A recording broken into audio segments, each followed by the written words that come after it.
This is the Morning Swim Show for Wednesday, August 4th, 2010. I'm your host, Peter Busch.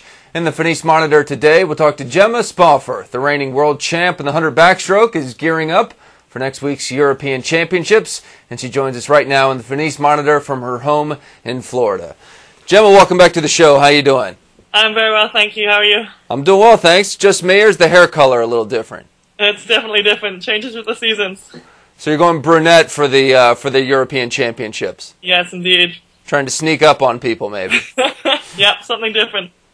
Well, you're the world champ, but the way the ranking's set up right now, there's no guarantee you're going to be the European champ this time next week. I mean, there's some tough competition for you. Right, it's a very fast meet, and obviously you've got the Russians out there, both in the 200 and the 100, and it's looking like it's going to be a tough race, and I'm in the middle of training at the moment, so I'm probably going to be a little bit more tired than I was last year at Worlds, getting ready for Commonwealth in October as well, so this is kind of a stepping stone, and I'm just looking forward to racing fast. So you do not predict any world records from yourself?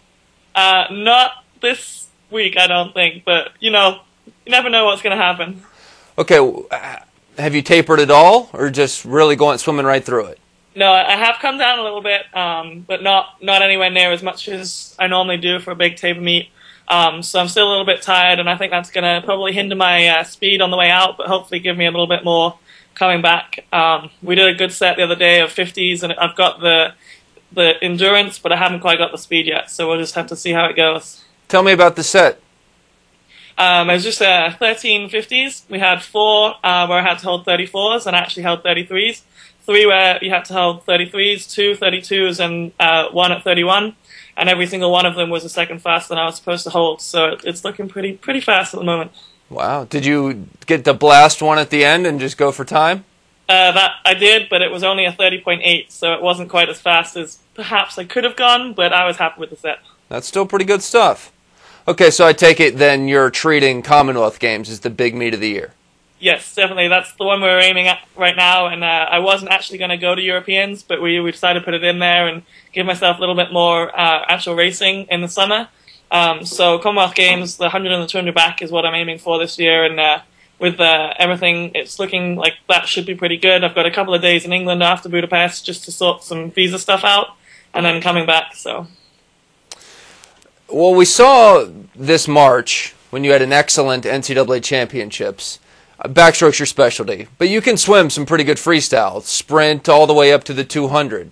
So is that in the plans internationally at all, or to try and boost Britain's relay chances? Well, I have been looking at the 100 freestyle, but my short course yards is a lot better with freestyle, especially with the turns underwaters. That's pretty much where my freestyle came into play at the NCAA Championships. So there's a lot of work that needs to be done, but I'm not going to count it out for 2012, but there's nothing on the program for this year or next year yet. But we'll see whether we can pull something out for 2012. Now, you mentioned your visa situation. I know that can get tricky with international swimmers who come to study in the States. Is there a question that you might not be able to keep training here? I don't think there's a question. As of right now, my visa runs out in August, so I can't actually come back in to the country until I renew it, but my studying isn't actually done until December, so I've definitely got it till December, and then I've got a pretty good lawyer working on a green card for after that, so it's pretty likely that I'll be able to stay and train here.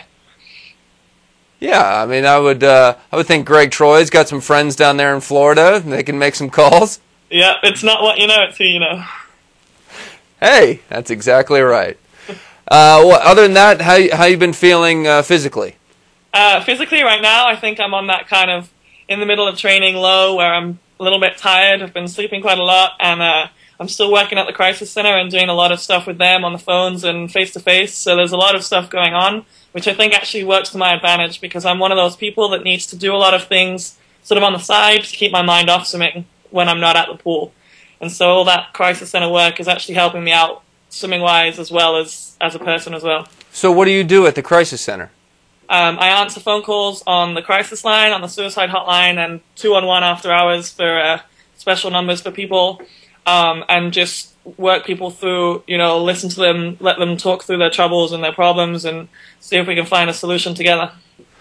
Now, how do you do that? I don't want to get too much off the topic of swimming, but that's pretty interesting that you do that on the side.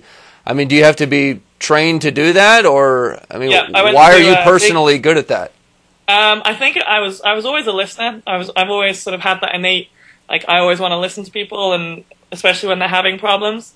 So I already had that, but then I went through a 6-week intense training program into the crisis center and got put on the phones, I think last December, and then graduated from the training to the phones, and then I think it was 6 months after that I became an associate, which means that I can go out face-to-face and speak to people who are in sort of a very suicidal situation and give them more hands-on assistance. So yeah, six-week training, and then obviously it's constant training on the phones, and the more you experience, the more you can understand and the more you can help people. Well, good for you. Thank you. Gemma, I'm glad we had you on today. We learned a lot of new things about you. You're a brunette now. You help people in their darkest times. You might not be able to get back in the country sometime soon. Fingers crossed for me. Well, good luck with all that, starting with swimming next week in Hungary. Thank you very much. Appreciate it. All right, that's Gemma Spofforth joining us from Florida. That's it for the show today. I'm Peter Busch, reminding you to keep your head down at the finish.